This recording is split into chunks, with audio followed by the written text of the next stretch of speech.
আসসালামু আলাইকুম।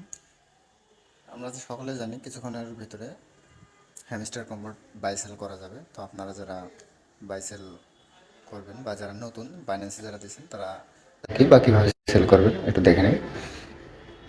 বাইন্যান্সে ঢোকার পর প্রথমে আসবেন, এখানে নিউ লিস্টিং শো করবে, এখানে একটা ক্লিক করে দেবেন। ক্লিক করে দেওয়ার পর হ্যামস্টার দেখতে পাচ্ছেন যে এখানে হ্যামস্টার শো করতেছে, এখানে বা এখানে একটা ক্লিক করে দেবেন।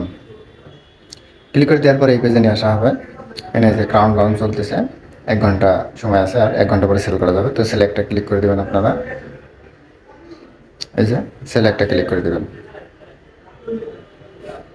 সেলে ক্লিক করার পর এখানে আসবে, এখানে আপনাদের করণীয় কি, যখন 6টার সময় লিস্টেড হবে বাংলাদেশ টাইম 6টা, তো তখন আপনার করবেন এই যে এখানে যে লিমিট ক্লিক আছে, এই যে ছোট একটা আইকন, এই জায়গাটা ক্লিক করবেন। ক্লিক করে এটা মার্কেট করে দেবেন, মানে মার্কেটে যেই প্রাইস থাকবে সেই প্রাইসে সেল হবে, আর সবাই দ্রুত সেল করে দেবেন, মানে মার্কেট দেবেন। আর এই যে এটা টেনে এই পর্যন্ত করে দেবেন, ফুল করে দেবেন।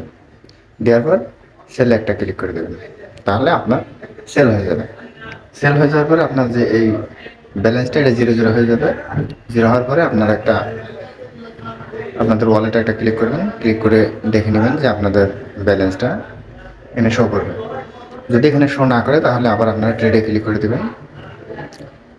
যে ট্রেডে ক্লিক করার পর আবার এই পেজে আসবে, এই পেজে এসে দেখবেন যে আপনাদের ব্যালেন্সটা আসলে আদৌ 0 হয়েছে না এইভাবে আছে। যদি এইভাবে থাকে তাহলে আবার আপনারা সেম প্রসেসে এটা সেল করে দেবেন। প্রথমে মার্কেট সিলেক্ট করবেন, আর এই দাগটা টেনে ফুল করে দেবেন। এই যে এই দাগ ফুল করে দেবেন, তাহলে আপনাদের 100% যত কয়েন আছে সবগুলো কয়েন সেল হয়ে যাবে। দিয়ে সেল হ্যামস্টার ক্লিক করে দেবেন, সেল হয়ে যাবে। তো আপনারা দ্রুত সেল করে দিবেন, মানে যত লেট করবেন তত প্রাইসটা কমে যাবে। যদি আপনাদের কেনার ইচ্ছা হয় তাহলে আপনারা কিছুদিন 2 দিন 3 দিন পরেই কিনবেন, মানে অনেক কমে যাবে, তখন কিনলে আবার পরে বেশি দামে বিক্রি করতে পারবেন। ওকে, তো ধন্যবাদ।